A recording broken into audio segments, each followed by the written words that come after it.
Good morning, everyone. I'm Steve Lee. I'm an alcoholic. And first, I just want to say what a treat it's been for Connie and me to be here with you guys this weekend. And as everyone else has said that has been up here, and those of us that have talked with each other through the weekend, that it's just been great to be back together in person, three-dimensionally, trying to get to the fourth dimension together. And hopefully I won't inhibit that trip this morning with a detour. But it's just been great fun for us. We're so grateful to have been included and invited. This is the second time that I've had a chance to be here, and was glad Connie got to be with me this time. So many of you, a lot of people who've heard me, talk over the years often hear me speak about Connie, and so a lot of people came up to Connie, and one person very kindly said, I already know everything about you. And I said, no, you know a lot about her, but not everything about her. And because we never get that fully fleshed out view of anybody, right? I'm going to sit here, and we've done, what our book says, among other things, and I think it's whether I'm telling my story or whatever, whenever I'm talking about Alcoholics Anonymous in my life, it says that each of us in our own language and from our own point of view talks about how he established a relationship with God. Apparently that's what we're doing here. Apparently that is where we're headed, trying to establish this relationship. Yet I found myself put off by language, and I'll talk about that a little bit more as the morning goes on. But that's where we're headed. But what's important to me and critical is it says that from our own point of view.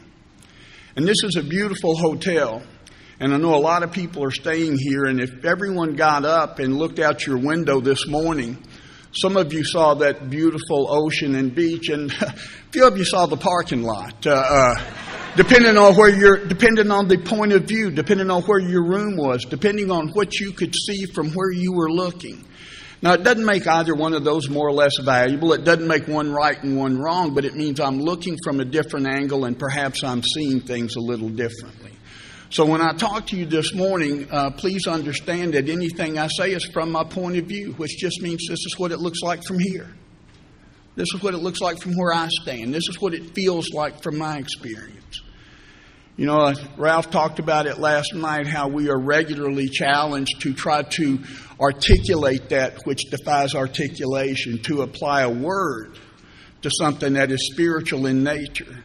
And really, so we talk about the experience and what it feels like to us. And sometimes it feels different person to person. Sometimes we describe that experience differently person to person. So keep that in mind when I seem to go off the rails this morning at some point, that don't be put off. I appreciate what everyone has talked about. And, I'm given the opportunity to talk about the third step this morning, and I just have to tell you that as I looked in both the Big Book and 12 and 12 this morning, as most of you know, the 12 and 12 says that the entire effectiveness of the whole AA program relies on how well I do that third step. So a lot of pressure on me this morning. If I screw this up, the whole weekend is gone. Marty can't come up here in fourth and fifth step with you if I don't get a decent third step in. The whole effectiveness, the weight of the rest of this day. When Frank, and I want to stop and acknowledge publicly that Frank may be the best host ever in Alcoholics Anonymous. My shoes have never had such a shine on them, and no, he's been terrific. The hospitality's been terrific. But when Frank read that paragraph this morning, right, that paragraph that leads into what we often refer to as those third step promises, those wonderful things that happen. The first line in that sentence was when we sincerely took such a position. I often, and I have said off and on for years, that the steps don't care what you think when you're taking them. The steps don't care what you believe when you're taking them. And I'm not arguing about that. But apparently that sincerity is not an unimportant component. Because if I'm not sincere, I'm probably not surrendered. And I thought, have you ever thought you surrendered? I mean, I thought I've surrendered a lot, and then you don't know. It's one of those things you don't know until it happens. I thought that was it. But, when I grew up in Little Smyrna, Tennessee, just outside of Nashville, on Friday nights we would go to Shoney's for the seafood buffet. And if you had asked me if I'd had seafood, I'd said, you bet I have. I love seafood. Because what they've got at the seafood buffet at Shoney's is popcorn shrimp that has never seen a shrimp. And we just got piles of fried stuff, And but until I grew up and went someplace on the coast where somebody prepared fresh fish, I thought I'd had seafood. Well, there's times where I've thought I have surrendered something. And there's a real difference in turning something over and stuffing something down. But sometimes it looks and feels about the same in the moment. I will decide not to deal with something and tell you I've let it go. But it will pop up. It will show up. So I love, Tommy just gave a wonderful talk Thursday night, and Ralph and Amy, and I got to stop and say too that to Peter and Marion and Bob and Linda, what you guys did yesterday, sharing with us. See, what I've heard all weekend is the language of the heart. And I would have told you when I got to AA, when I heard that phrase, language of the heart, that would have meant we talked softly and gently to one another with maybe a harp or organ music in the background. And I don't think that's necessarily the case, but I think the language of the heart means that what you have, when I'm listening to you, it's resonating somewhere other than intellectually. You are touching, I'm having an experience. It's not the information.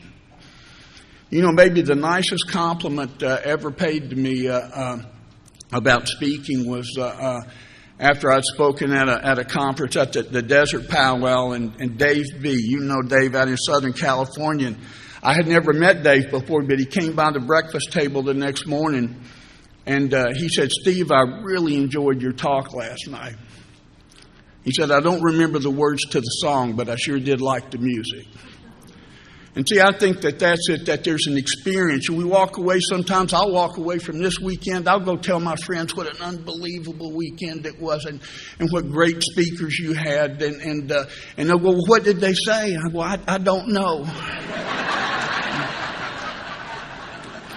I don't know, but I feel better for having heard it.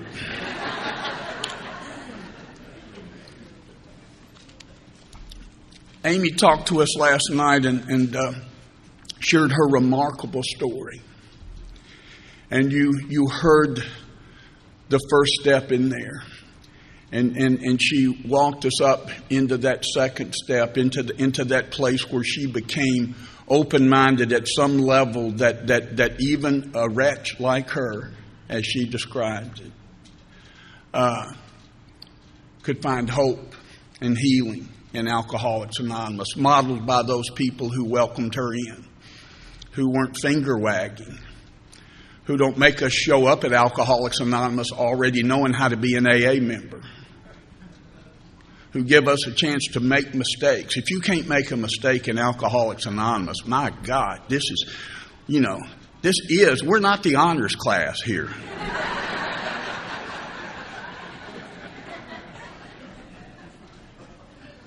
And there's one of the things I fall into once in a while. Ralph talked about the love of AA.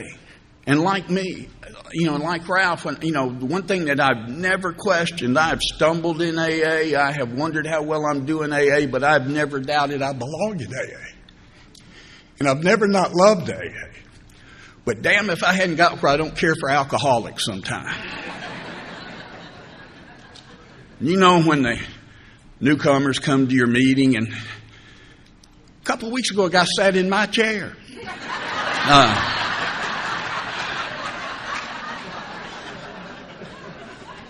It's like, dude, don't you get it, man?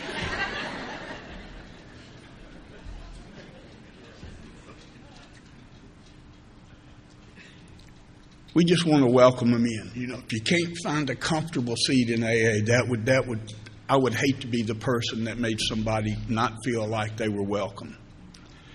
Because you let me stay long enough, as I will talk in this third step, to do just what I hope to do today, to share with you how I established a relationship with God. How I reached a point where today I believe that, and I made a decision a little over 31 years ago, sometime in that first year of my sobriety, I made a decision to turn my will and my life over to the care of God. But I have executed, and I've never withdrawn that decision. I never said, no, I've changed my mind. But I have executed that decision with varying degrees of success. I am regularly not living in the third step in a moment, sometimes in a day, sometimes in a week. And I have to look into, because I will realize, no, I am not living this day as if my will in my life has been turned over. That's a big ask. That's a big ask. I get here, you know, when I showed up, my sobriety date's June 30th, 1989, and my home group is the Recovery on the Road group of Alcoholics Anonymous. We meet on Wednesday nights in Nashville, and come see us if you're in town. Do not all come at once. It's a small room, but when I got here, and I didn't want to be. I got to AA through legal compliance after the conviction of my 6th DUI, and I did some weekends in jail, and they were going to cut some of those off if I would go to what they called residential drug and alcohol rehabilitation. I had never heard all those words strung together at one time and back then, and I went and. I'm not going to tell my story from here this morning, but I sat there, and in about week 3 in that treatment program, I decided I needed to not drink, which is different than wanting to not drink. But I knew it became clear, at least in the moment, I probably shouldn't drink. I mean, I'd had 6 DUIs, and here's the thing, you can explain in my family, 2 or 3 you can explain. But and I showed up with alcohol-related problems to Alcoholics Anonymous. I think Amy talked about that. And there was a clear relationship to a lot of the trouble I got in and me drinking alcohol. But I had no idea until I got to Alcoholics Anonymous that I had alcoholism even when I wasn't drinking. That made no sense to me at all. I didn't understand the second half of the first step. I didn't understand the spiritual malady. I mean, I knew, there's a great line back in A Vision for You describing Dr. Bob. And it says he was painfully aware of being somehow abnormal, for he did not yet fully understand what it meant to be alcoholic. And I was painfully aware of feeling somehow abnormal long before I connected that feeling to anything related to drinking. And when I began to hear you guys talk about it, you gave voice to my alcoholism when I got to Alcoholics Anonymous. You began to describe and articulate that which I had not been able to. You would talk about something, and I think Bob mentioned it yesterday, or maybe Ralph last night, but you would say something. And the moment you said it, I would know that was true about me. And I would know it had been true forever, but I did not know it until that moment. I was not able to explain it, to understand it, to take ownership of it. And so that was unbelievable to me. You guys were talking about how you felt, how you experienced life, how you saw things. And so, like Dr. Bob, I'd been painfully aware of being somehow abnormal. What I know now, and most anything I share will be looking back. What I know now is I was lonely, but I was not alone, and I did not look lonely. And I did not look. I was disconnected. As Chamberlain said, that conscious separation from man and God. I am conscious of my separation from you. I am hyper aware of my separation from you. I'm like the circle that Chuck would draw and put the little dot on the outside. I'm clearly the dot. Now, I couldn't talk about, I didn't know how, it sounds like when we talk about things from the podium sometimes, at least, that I knew what was going on while it was going on. I did not. I couldn't have described that in any way. I know it looking back. I know it through the prism of today's experience. But I knew I needed to not drink. And I decided that AA is how I'm going to not drink. We'd gone out to some meetings, and we had some people bring meetings in, and I got to tell you, like, I was fascinated by you guys from the get-go. Number one, the things you would share about yourselves. And I don't mean the drinking escapades. I mean that real risk. That real risk of talking about how we feel, of bearing ourselves in front of each other. And you gave me the courage to begin to inch in that direction. But so AA is how I'm going to not drink, but I didn't know what AA was going to ask of me. You know, I didn't really know. I just know I went to the meetings and I loved listening to you guys talk. And I'd seen the steps on the wall, and I was uncomfortable with those, but I was pretty sure you didn't really have to get fully engaged in that. And I'd been to a lot of places that had a set of guidelines that I had ignored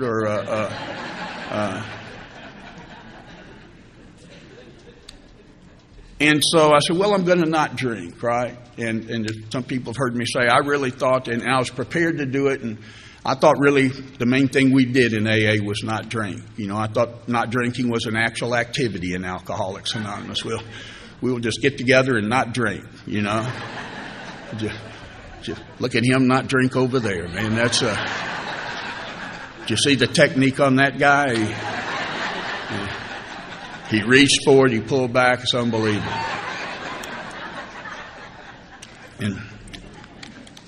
And it's going to be, my life's going to be all about where I can't go, what I can't do, who I can't hang out with. It's about to get really small, and my buddies will call and go, Steve, we're going to go to the Titans-Jets game Sunday. You want to go? I said, boys, I would love to go, but I am busy Sunday. I will be home not drinking. And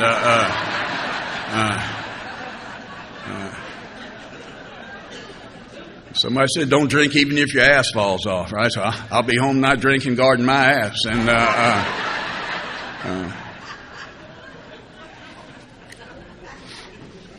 but you guys know that, because we're already, preaching to the choir here, right?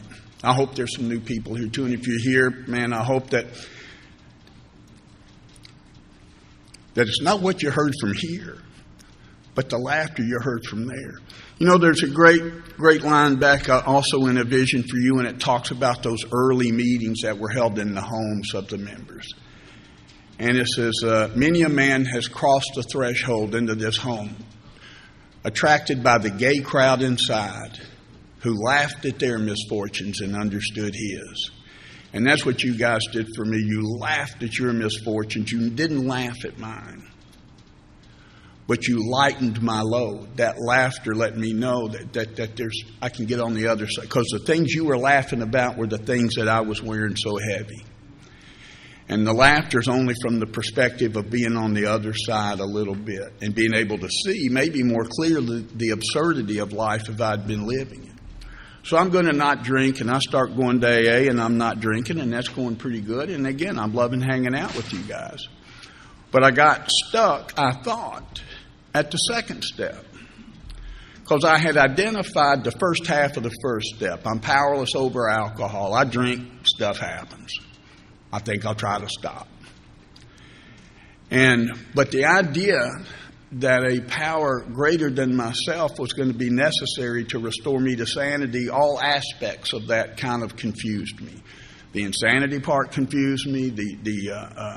A higher power, a power greater than myself, was uncomfortable. I'd read ahead 2-3, so I knew that you were going to name that higher power in the third step and call it God. And I'm not on board. I don't know if I was atheist or apathetic. I just tell people I was, I just was uninvested in anything. And I was uncomfortable. Language made me uncomfortable. The word spiritual experience made me uncomfortable. Spiritual awakening made me uncomfortable. God made me uncomfortable. Prayer made me uncomfortable. I don't even know if I could tell you. I went to church as a kid. I was a Methodist. Hell, anybody can be a Methodist. We got some devout Catholics here. That requires some commitment. But I always say heaven must be full of Methodists. You can do about anything and be one. And so there wasn't like some rigidity, but I'm going to church. I didn't even have a bad time. I was, as you know, I think Ralph spoke about it last night. That you know, I love the stories. Daniel in the lion's den, and Jack and the Beanstalk, and the point is they didn't affect me any differently. So nothing bad happened at church, but nothing happened for me at church. So I didn't have an experience. But for whatever reason, I'd become uncomfortable. So people would begin, when you would use the word God in one of our meetings, it would make, you know, I'd cringe, and I would not use the word God, and I would not hold hands and say the Lord's Prayer at the end of a meeting. And by the way, you told me that was perfectly okay. And if you're in that camp, it's perfectly okay. And but I'm stepping back, and the guy asked me, the guy that had been my counselor in treatment, and he said, Steve, you know, he kind of knew because we'd had some conversation. He said, what's that about now? Why are you unwilling to do that? And I was as earnest as I could be, and I said, I just don't want to be a hypocrite. I said, I don't know what I don't know, you know, what I believe, and I'm not going to hold hands and sing Kumbaya with the rest of the campers because that's what you guys are doing. And said, I don't know what I believe, and I don't want to be a hypocrite. And he had heard my treatment confessional fifth step, and it included not being a very good husband, not being a very good father. It included a head-on collision, going down the wrong way down the interstate, hospitalizing people, putting me in jail. It included stealing time and money from a family business. It included being drunk at the hospital when my daughter was born. He said, but hypocrisy, that's where you draw the line, huh?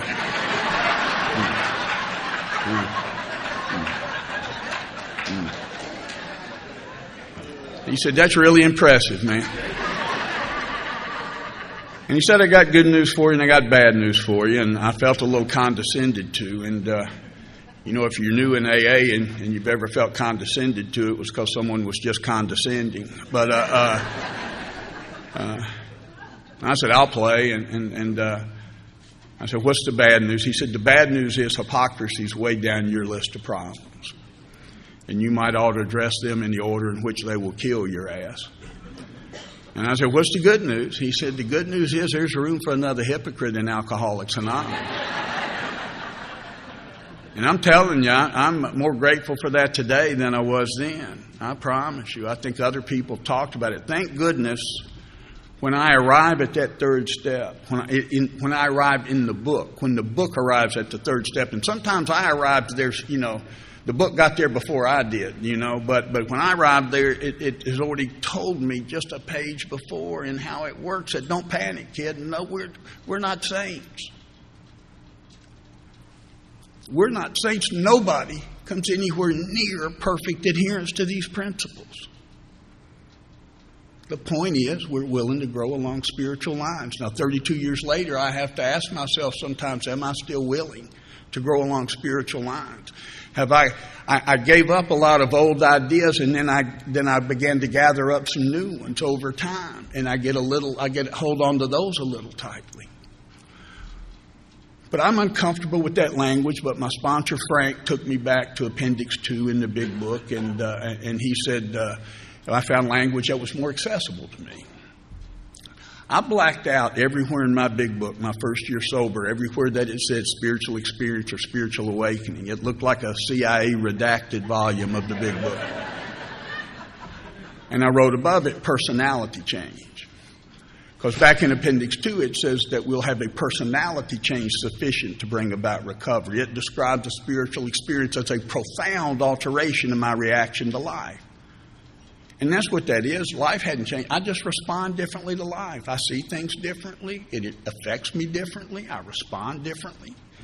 And he said, you're hung up on language, and I want you to have an experience. I don't care what you call it. He says, I want you to go through with this process, and you will have whatever experience you have, and then you get to share that with other people. And you get to share it from your own point of view, in your own language. And so ultimately what we do, what everyone in this room does ultimately, it shares our stories with each other. And sometimes it happens here at the podium, but more often it happens over a cup of coffee. It happens at the ice cream social. It happens hanging around in the common areas. It'll happen at lunch today. That's when, and we share honestly about ourselves with each other. And that brings about this personality change. At least in me, it gives me a whole new reaction to life. But I get to the third step, and the thing I'll say, this is really from my point of view. I'm not at a step because I say I am, and I'm not at a step because my sponsor says I am. I mean, he's a better judge than me. But I'll tell somebody who's maybe, coming over to my house, or I'm going to meet and we've been having the third step conversation, right? And we're maybe gonna memorialize that with a shared prayer together. But I said, if you hadn't taken the third step before we say the prayer, I mean, you've already taken it, dude. If you're driving over here, you took it. If you're coming, I mean, it happens. It's an internal thing. It's not a box to check. There's some, that fourth step says that's the first place we get some tangible evidence. Stuff you can use in court. Pen to paper. Yeah, he wrote something. He didn't write it very well, and he didn't tell the truth, but he did put pen to paper. But I arrived at that third step. So the second step, Frank, just helped me just have an open mind. Right? Don't get hung up. I kept thinking something was supposed to happen for me there. And for some folks it does. Bill had that sudden and vital spiritual experience. Now 6 months later, he was at the lobby of the Mayflower Hotel about to get drunk. He listened to that gay crowd inside that bar. Apparently we are drawn to the gay crowd. See, and that's the choice. That was a seminal moment. He heard the tinkling of the glasses, the conversation, and he thought maybe he could go in there and have a ginger ale and find some relief.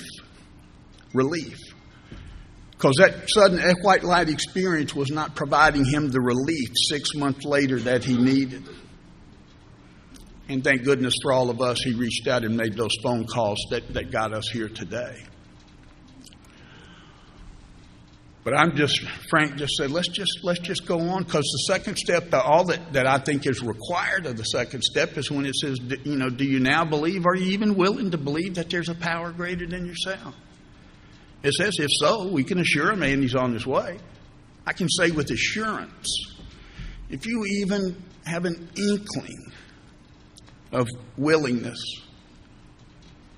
willingness, we'll get to this third step. And the third step, I copped to this lack of power in the first step. Powerless over alcohol. Can't drink it effectively, can't not drink it. Had a guy come to our home group about 2 months ago now, and it was a unicorn, man. This guy's in his mid-30s. He's never been to treatment. He's never been to an AA meeting. His wife's just a little ticked off at him, but he identified himself as being at his first meeting, and I'm talking to him. A couple of us are just engaging in conversation, and I'm not like the guy. I'm not trying to close him. You know what I mean? There's not a bounty on him or anything, but we're just talking, and I had made a couple of suggestions about what he might want to take a look at in the book. He didn't have a sponsor yet, and I didn't offer. I gave him a number and stuff, and he said, well, what about this? And see, there was a sincerity, there was a naivete that I forget about, but it was genuine. This wasn't like some debate. He said, what if I just regulate my drinking. I said, give it a shot, dude. I mean, I wasn't being a smart aleck. I don't want you to know, because he was sincere in his question and I was sincere in my answer. I said, that might work. I don't know enough about your situation. I said, I tried and wasn't able to pull it off. I said, what I would maybe suggest, I said, is why don't you try not drinking for a while first? You know, because we always say, if you hadn't had enough, go have a few more. The book really says also, try not drinking for a year. But we really want to prove our alcoholism by drinking, not by not drinking, you know? Have you ever noticed anybody who said they could take it or leave it always take it?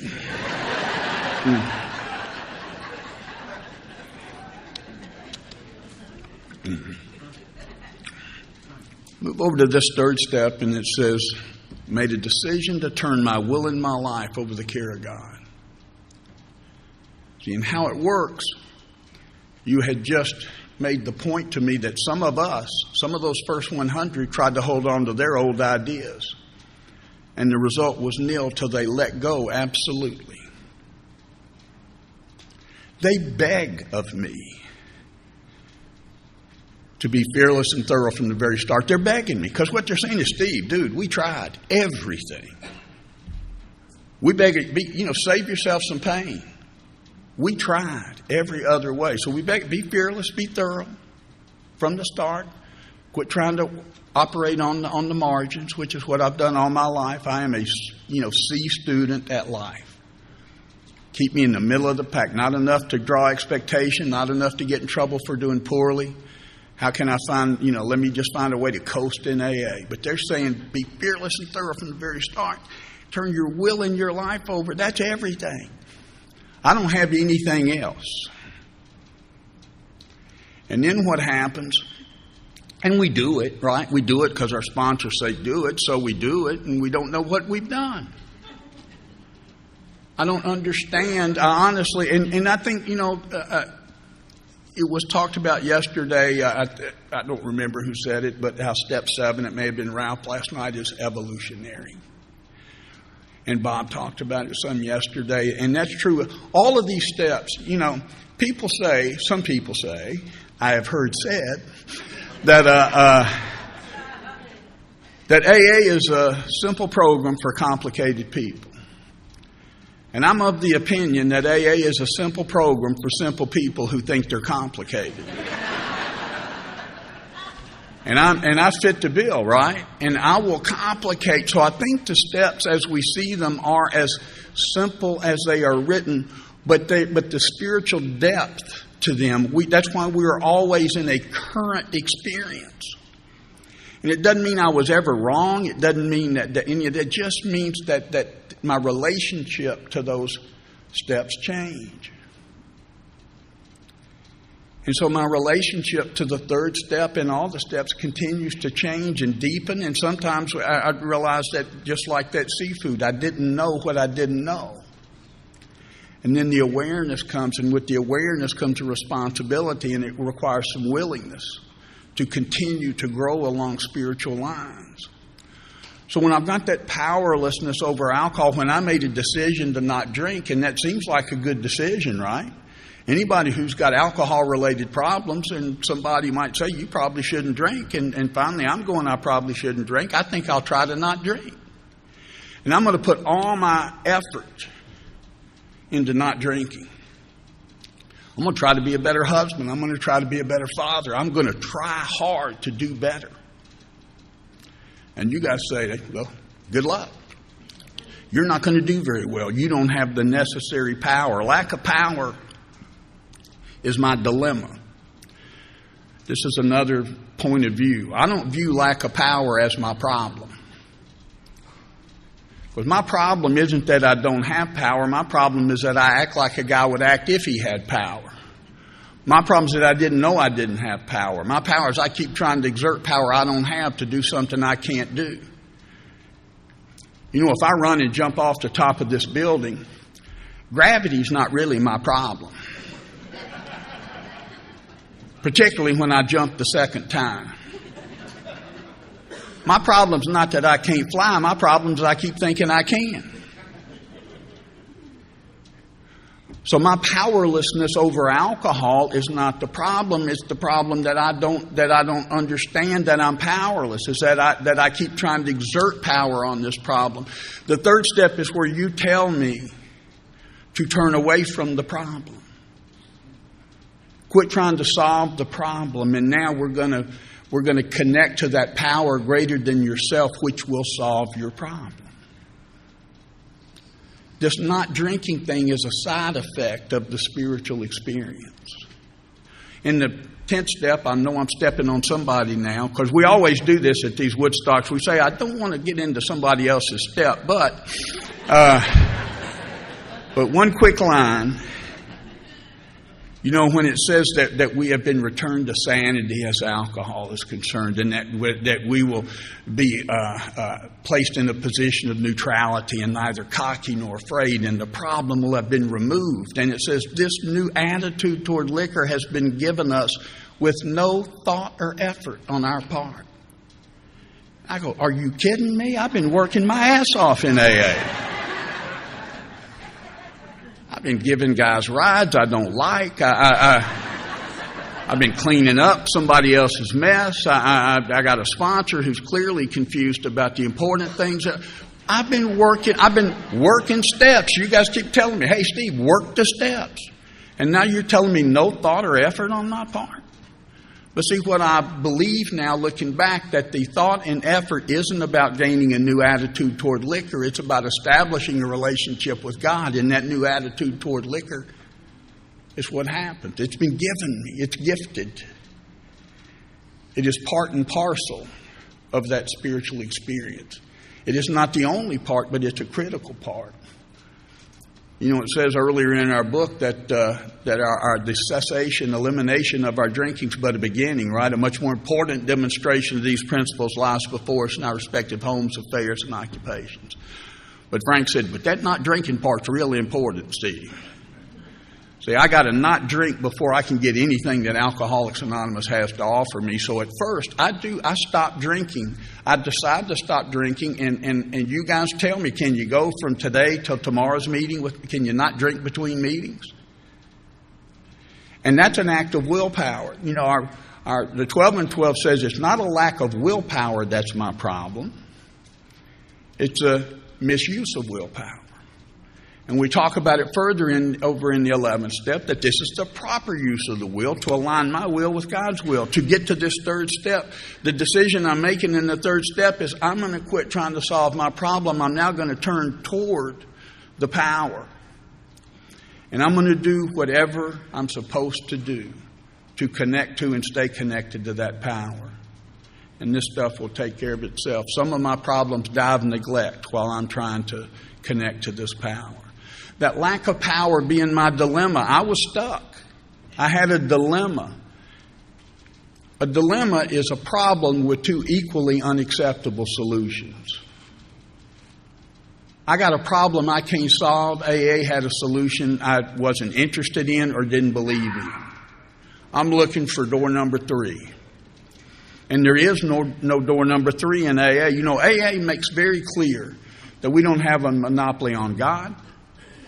We don't have the only way necessarily to get sober. We don't claim that. Even in working with others, it says if our new man wants to try some other approach, we encourage him to follow his conscience, keeping in mind we alcoholics have much in common. I share my experience with my alcoholism. So we don't. There is no other option in AA. So once we get here, and if I decide to stay here, there's nothing for me to argue about. There's only one solution that AA offers, and that's a power greater than myself, which solves my problem. Everything we're doing is about trying to make that happen, to remove those things that block me off from the sunlight of the Spirit. And so I've got to turn away from just trying to do better. Now I'm encouraged. You still said, hey, it'd be nice to do better, you know. Back in Freedom from Bondage, she writes that perhaps the only real freedom a person ever knows is when he does what he ought to do because he wants to do it. But you guys tell me I should do what I ought to do whether I want to do it or not. And but the reason that there's a freedom in when what I ought to do and want to do is the same thing is because there's no conflict. I'm not fighting or resisting, you know. I came home one time, I had forgotten to pick up the dry cleaning. And years ago, I don't expect you to remember, sweetheart. I haven't forgotten in years now. But anyway, she said, "You forgot the dry cleaning." And she's on me. And I said, "It's the dry cleaning. I'm sorry, I forgot." She said, "Well, you don't forget anything that's important to you." And see, you don't forget a tea time. I don't forget when Vanderbilt plays football. So I don't forget anything that's important to me. So when I get here, I got to decide what's important to me. I'm going to read the prayer and then talk back from that a little bit. And I don't confuse reading the prayer for praying the prayer, okay? But just so we all know, it says, we're now at step 3. Many of us said to our Maker as we understood him, "God, I offer myself to thee to build with me and do with me as thou wilt. Relieve me of the bondage of self that I may better do thy will. Take away my difficulties that victory over them may bear witness to those I would help of thy power, thy love, and thy way of life. May I do thy will always," you know, holding hands on my knees with a guy saying the prayer, stand up, and then read the next sentence, you know. We thought well before taking this step. Ho, ho, ho. You should have led with that, man. That's you buried the headline here. Wait a minute.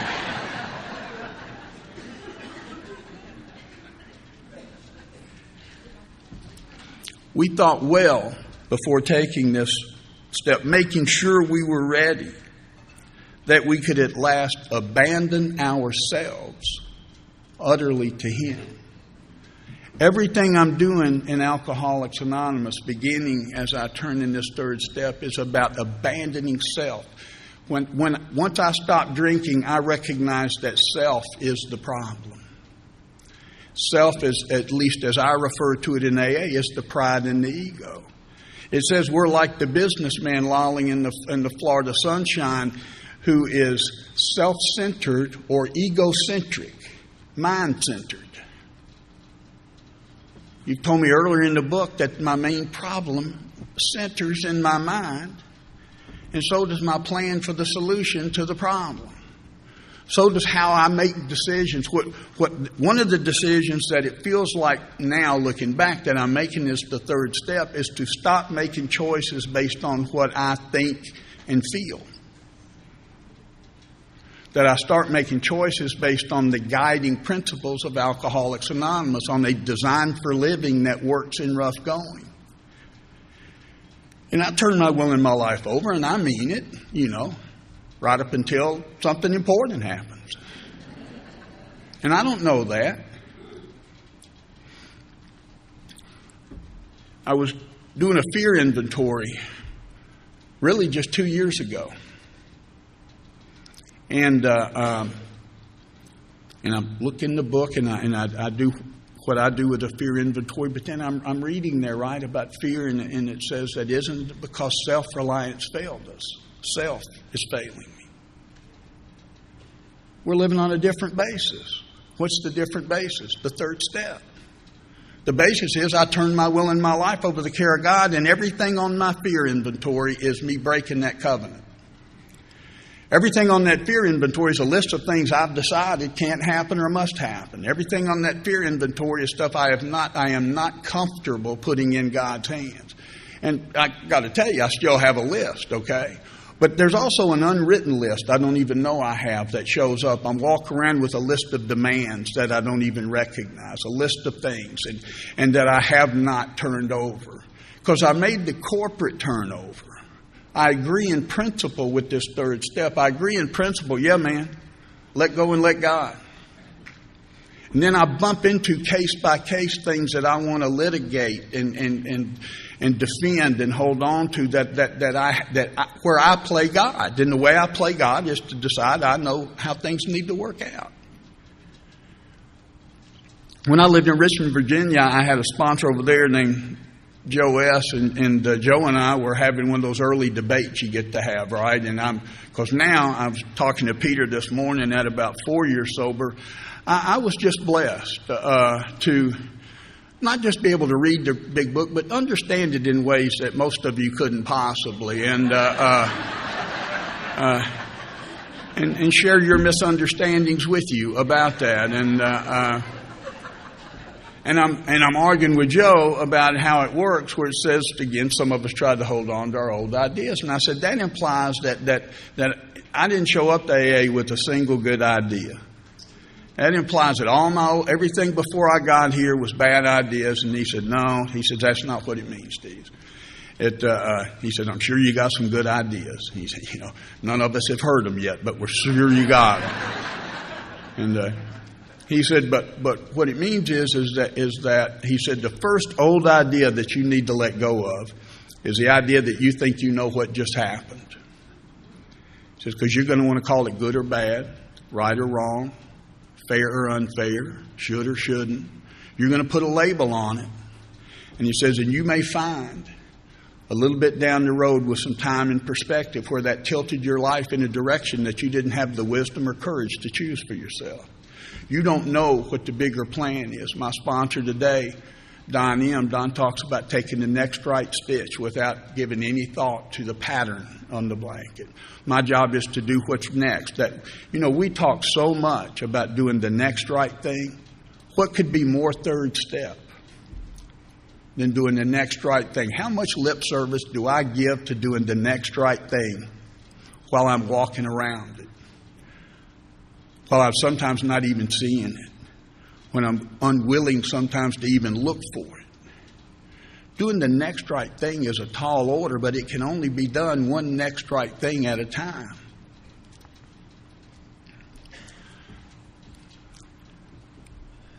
When Connie and I, when we were 10 years sober, and Connie's sobriety date is just, we'd been married 7 years when we got sober, and I got sober 10 days ahead of her, and that's evident to most of you here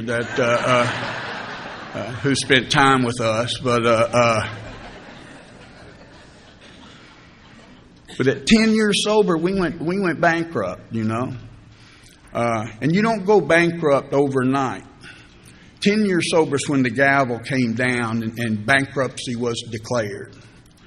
But we spent 3 years probably trying to rob Peter to pay Paul, trying to out-earn my irresponsibility, trying to find a way not to let this happen. Most of it was my fault. From my point of view, and we've talked, and she doesn't see this necessarily the way I do, but it felt like she was mad at me a lot. And I was mad at her for being mad at me. And there were arguments and there were things, and it was tough, and it was tough on me. And I ran off one Sunday afternoon to my office, called my sponsor to talk about it, and Bob and Linda talked about this yesterday. That's the point at which I got all in that marriage in a way that I wasn't before. That's a point at which we collectively decided nobody's leaving. So what are we going to do? And see, I will tell you that my marriage hadn't been the same since then for me. But if you came to me today and said, Steve, I got a plan, man. You're going to go bankrupt. They're going to take your cars. You're going to lose your home. I remember calling my sponsor, Frank. They loaded up our cars. They called that surrendering your cars in a bankruptcy, but it looked like a kidnapping to me. And they're driving those cars off on a flatbed truck. And I called Frank. I said, Frank, man, they took our cars. He went, no, Steve, actually, they took their cars.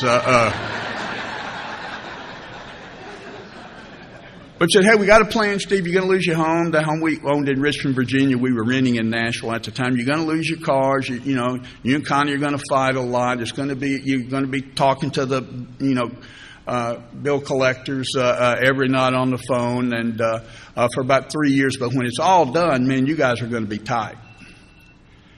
And I go, why don't we just get some counseling or something? That's not the plan I would choose.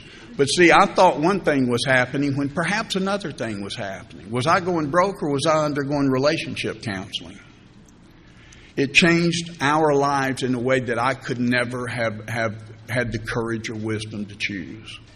This third step is making this decision. It talks about in here that this faith, that this third step unlocks the door which I walk to a new happiness. And it gives me access to a faith that works. Back further in the book, it says to be vital, faith must be accompanied by self-sacrifice and unselfish constructive action. Being faithful isn't prayer and meditation. That is establishing that conscious contact. Being faithful is acting faithfully. It is looking back and saying, well, how does this week look? Was there any self-sacrifice in this week? Well, I let Connie watch her show rather than me. Lord knows I'm a giver.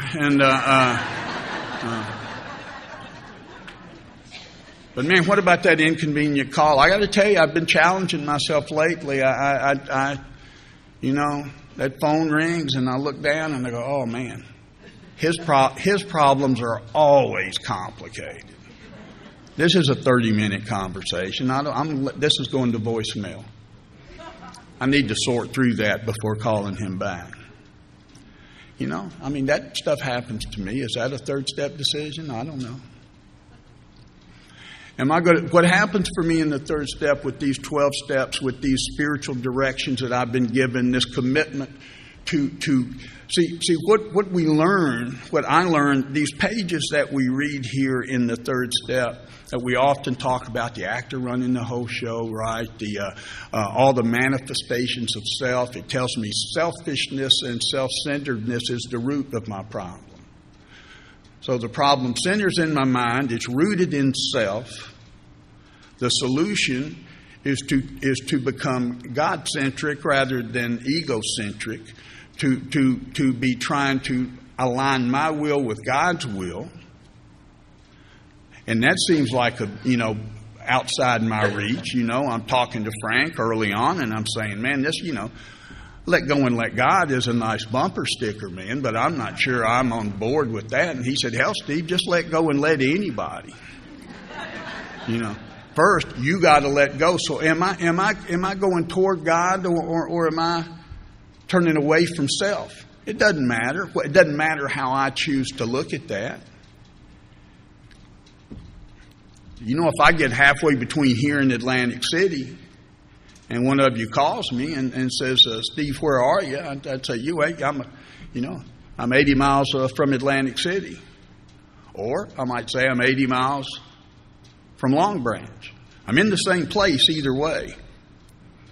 But am I leaving somewhere? Am I going somewhere? I don't think it matters because it's the path I'm on that makes the difference. And so when I was hung up on God, you guys just encouraged me to turn away from self. Selfishness and self-centeredness is the root of my problem. The problems of the alcoholic arise from within. My problems are all internal. They look external because I'm the one that decides they're a problem. And once I label something a problem, I'm held hostage to it. When I just read in this prayer, God, relieve me of my difficulties. Ralph talked about it, and Tommy talked the other night about Scott Peck's book, Life's Difficult. Except that once I realize life is difficult, it's no longer difficult. When I wake up and the day looks like a problem to solve, that's a long day. When I wake up with my head spinning, and I do, and it feels like a burden, how am I going to navigate these obstacles? That's a long day. The problems of the alcoholic arise from within. I'm going to do, I laughed last night when Ralph said that he was going to end with this, because that's the biggest lie told in AA from the podium. Yeah. The other ones I'll be brief. But, so I'll be brief and we'll get close to the end here with a couple of stories. But There's a story, really, I read it as a Sufi story, but with my accent, I've never felt comfortable telling a Sufi story, so I've just changed it to a Tennessee redneck. And so there's no boy's lost the keys to his pickup truck, right? And he's out in his front yard looking for the keys. And he's crawling around on his hands and knees through every blade of grass trying to find these lost keys. And a couple of his buddies come by in their truck, and they see him and ask him what's going on. And he explains it. And as friends are wont to do, they get out and start helping him look. Pretty soon, a couple more guys come by. And before you know it, you got 8 or 10 guys crawling around out there on the grass, painstakingly combing through every blade of grass looking for his keys. And finally one of them asked him, said, "Where were you when you lost the keys?" And he said, "I was in the house." They said, "What are we doing out here?" He said, "Well, the light's so much better out here." See, the keys are in the house. But I'm looking out here. I'm looking at the job. I'm looking at the relationship. I'm looking at whatever it is. And you come by and I explain my problem to you so effectively that you join me. And we commiserate about whatever external circumstance. Now, I know that it is Pollyanna to say that I can be okay at any given time, but that's what you've been telling me. That's what Dr. Paul says, and acceptance is the answer. That's what we're saying when we say that if I'm truly trusting God, that maybe that anxiety attached to whatever's going on will minimize a little bit. What I've discovered is that the spiritual solution to my problem is usually different than I think it's going to look like when I'm presenting my problem, because I'm usually confused about what the problem is. So one of my other favorite stories, and then I'll be brief and end. There's this businessman, right, and by all accounts, he's a salesman, top performer in the company, well liked by everybody. I mean, unbelievable. He's just one of the top producers. And he only had one thing that seemed problematic. Every week when he went in to give his report to the CEO of the company, he would wet himself. And he wore khaki, so it exacerbated the problem. And this happened 2 or 3 times in a row. He go in and wet himself, and the CEO was a kind, compassionate man, and he said, "I'm going to connect you with our company psychiatrist and this week and see if we can help." And as you would imagine, the guy was just humiliated and embarrassed by this, as any of us would be. And just embarrassed beyond words. And CEO says, "I'm going to hook you up with the company psychiatrist." And week passes, the guy comes back in, he's given his report, and he wets himself. And the CEO goes, "Man, I'm sorry you weren't able to get in and see the psychiatrist." He went, "No, I saw him." He said, "Well, I'm sorry that he couldn't help you with your problem." He went, "No, man, it's good." And he goes, "Dude, you just pissed yourself." He said, "Yeah, but I'm no longer embarrassed about it."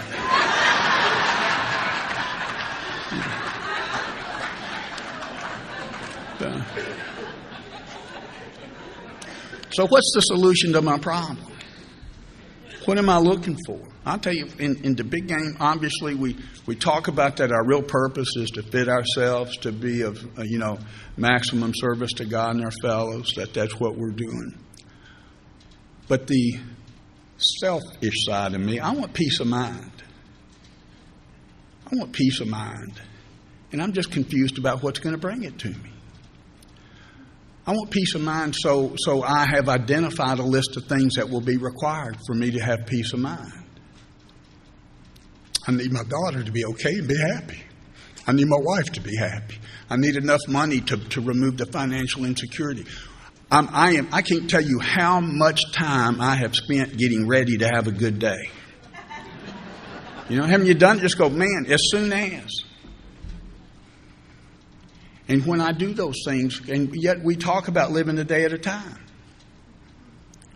I talk about living in this day, living in the third step with my will in my life turned over. I say, "God, do with me as you will," and then here's a list of exceptions to the contract we just made. Do with me as you will. And I have, done an addendum to the contract, and I did not even consult. We're going to come nowhere near perfect adherence to that type of surrender. I'm certainly not. What you've given me and what AA says it offers is a perfect ideal to grow towards. What you have shown me, what I believe as I stand here today, is that whenever I am disturbed, there's something wrong with me. And what's wrong with me is I am disturbed. And the solution is to be undisturbed. And again, I'm just confused about what that's going to require. You've been telling me since I got here it's an inside job. You've been telling me that when I land at this third step, where Marty will take us later in steps 4 and 5, is as I'm coming into Alcoholics Anonymous and I'm navigating through these steps, that third step is my decision to jump into the deep end of the pool. It says that, am I ready to abandon myself utterly to Him? I'm jumping off the Steve train. You're going to give me a set of directions, and I'm going to do my best to follow them unreservedly.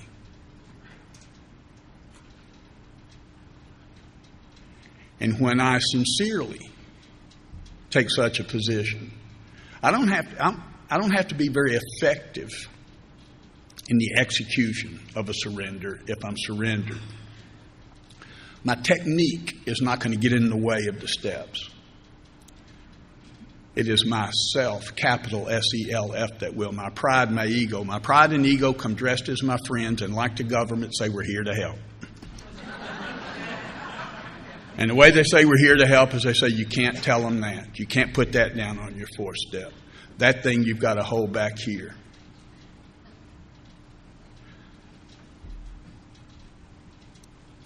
When I said that I showed up at Alcoholics Anonymous lonely, undiagnosed lonely,